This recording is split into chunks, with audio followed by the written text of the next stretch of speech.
For a shipyard, the choice of production site is often motivated by reasons of a financial or industrial nature, which conflict with the need to be near the sea, where it's necessary to carry out experiments with their boats. However, Cranchi has found a solution to this by placing one of its 4 production sites at San Giorgio di Nogaro in Friuli, a place where not only some of its boats are built, but where, above all the new models are experimented and tested at sea.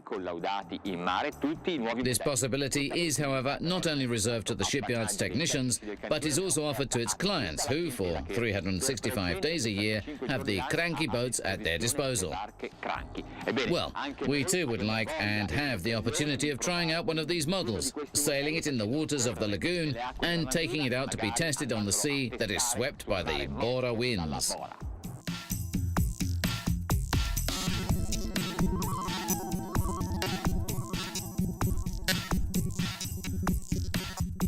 The latest model in Cranchi's flying bridge range is the A43, a boat that tries to replicate a further 2 models. On the one hand, the A50, the flagship of the flying bridge range with characteristics of livability that are very similar, and on the other, a very successful model, the A43, with a hull known for its excellent performance. Anyway, the A43 also has a strong personality, especially with regard to the design of the interior. Let's go and discover it with our sailing test. Despite this being a flying bridge, the most traditional type of boat, the shipyard has wanted to give this design a very modern footprint. We can see, for example, the prow bridge, where there are 2 sun deck cushion holders which are separated. The aim was that of creating a window that would give a lot of light to the master cabin. The sun lounger is placed flush with the surface of the covering deck, and in this way, the action of the wind is less violent, and so you'll never see it flying off. Also because it's held to the front of the prow in a completely reliable manner. What's more, the headrest can be regulated with regard to its height for the best possible comfort, and at the center, between the 2 cushions, there is a support that serves for holding a sunshade. The handrails of the Cranchi boat are characteristic mainly because they have the holders for the fenders and for the ring lifebelt, which is always ready for use. But above all, because in this part of the prow, where others tend to descend to make the style more important, here, on board these boats and also on the A43, the handrail is extremely high. As we said, one of the most important elements is that of being able to hold on with safety when on board the boat. So, look at this handle. A detail in high density expands polyurethane, and so very light, which helps when you descend the gangway to the cockpit.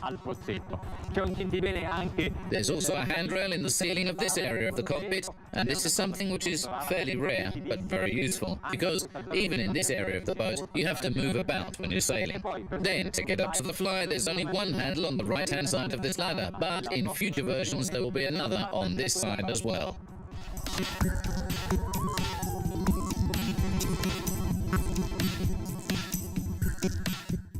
Precisely because this is a flying bridge boat, it's right that the shipyard has attributed such great importance to the upper deck. So, as happened with the 40, the A43 also has a very extended surface area in this part in relation to the overall external dimensions of the boat. It is so wide and so well exploited that you don't have any nostalgia for the flagship flying bridge of the range, the 50. Let's see how this area has been organized. The sun deck is here, alongside the piloting position, and is also developed in front of the pilot bridge. And in this way, the surface area is wider. Then there's an area which has been dedicated to the sink and alongside the fridge, while at the aft, there's a sofa with a foldable table in front of it, but which can also be lowered to create a sun lounger right in front of the sofa. One interesting detail of the fly is the door that closes the access ladder.